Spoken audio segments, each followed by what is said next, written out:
Bir ayol turmushga chiqqaniga bir necha yillar o'tib ketsa ham hech farzandli bo'lmas emish. Kunlardan bir kun Allohning fazli ila orzusi ushalib bo'yida bo'lib qolibdi. Homilaning 4-oyida doktor ko'rigidan o'tish uchun tabib huzuriga boribdi. Ammo o'zi va eri tabibning gapini eshitib doing qotib qolishibdi. Qorningizdagi ko'tarib yurgan homila insondan ko'ra sakkizoyoqqa o'xshagan mayib majruh bir xunuk maxluq ekan. Iloji boricha uni ertaroq tushirib yuborishimiz kerak.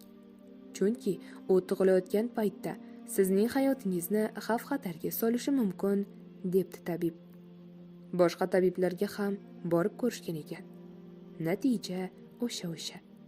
Hamma yuqoridagi tabibning gapini birday takrorlabdi. O'rtada janjal chiqibdi. Ona qornidagi bolasini tushirishga sira ko'nmabdi. Er esa, nima qilasan?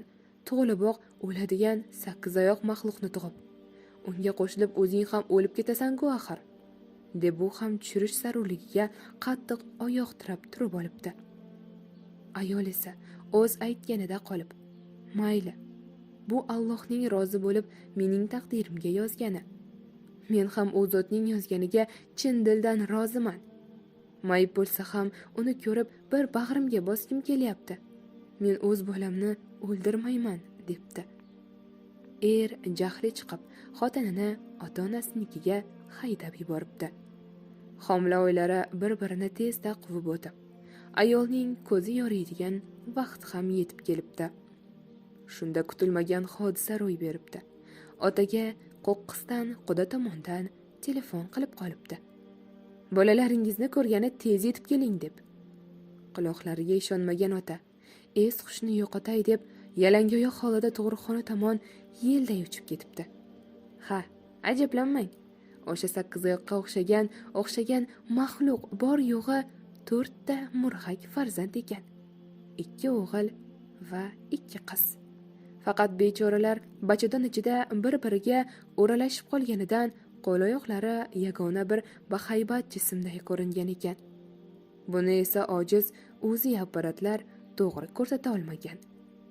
So'zimiz yakunida shuni ta'kidlab o'tishimiz kerakki, u ona bu ilohiy tuhfaga loyiq edi. Nega deysizmi? Chunki u tabiblar so'zini eshitib qattiq larzaga tushganda o'zini yo'qotib qo'ymay, balki eng birinchi aytgan so'zi Allohning qazoyi qadriga roziman degan ekan. Kimda kim Allohning qazoyi qadariga chin dildan rozi bo'lsa, Alloh ham uni mana shunday chiroyli taqdir bilan rozi qilib qo'yadi.